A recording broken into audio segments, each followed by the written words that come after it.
Welcome back, everybody. Today we're going to talk about food and mental health. I don't know about you, but I've seen a lot of young people without the resilience that I feel that they should have. I'm seeing a lot of women that have children, men, women that the children have left, teenagers that are having mental health issues. So what's happening? Number one, I feel that we are destroying the microbiome, and we're doing that with our agricultural practices. The microbiome is that wonderful group of microbes that are in your gut that help digest your food, but also make key components for things called neurotransmitters.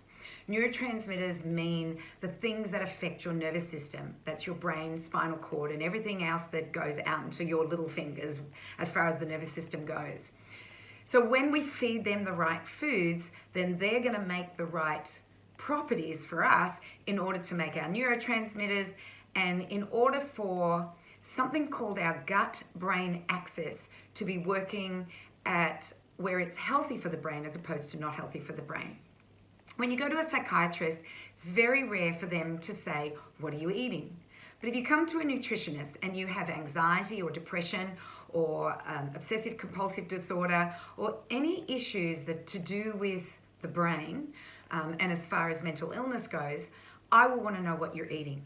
I want to know what is happening with your gut. I want to know exactly how your gut is performing, because we know that when we get the gut working right and that we get the right foods in there, and when the microbiome is making the right components for us for our neurotransmitters, we know that we can change exactly what is happening inside your head, how you think, how you feel about things. So instead of having anxious thoughts or depression, we start to change these things around.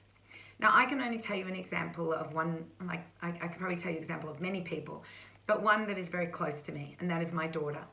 So she had a medical procedure that created, within 3 weeks of that medical procedure, anxiety, and then bloating in her stomach, and wanting to sleep all the time, and becoming sensitive to many foods and not feeling well.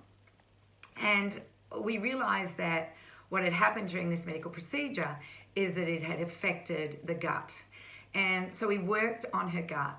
And over a very short period of time, I started to see my beautiful daughter, who had never had any anxiety, no depression, no health issues whatsoever.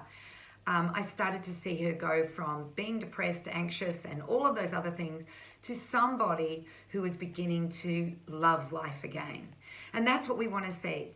So if you're interested in learning more about this, can I suggest that you go to changinghabits.com.au and look at our lifestyle programs and just see which one will start to get you on the right track from going away from perhaps a SAD diet, the standard Australian diet, and back into a regime of eating real foods, feeding the gut microbiome, feeding you, and making sure that that gut-brain axis is working so that you can reduce the amount of anxiety, depression, obsessive compulsive disorder, schizophrenia. We've seen all of these things start to change when we start feeding the body well. So for more information, go to changinghabits.com.au to our lifestyle programs and learn more about how food can not only help you physically, but mentally.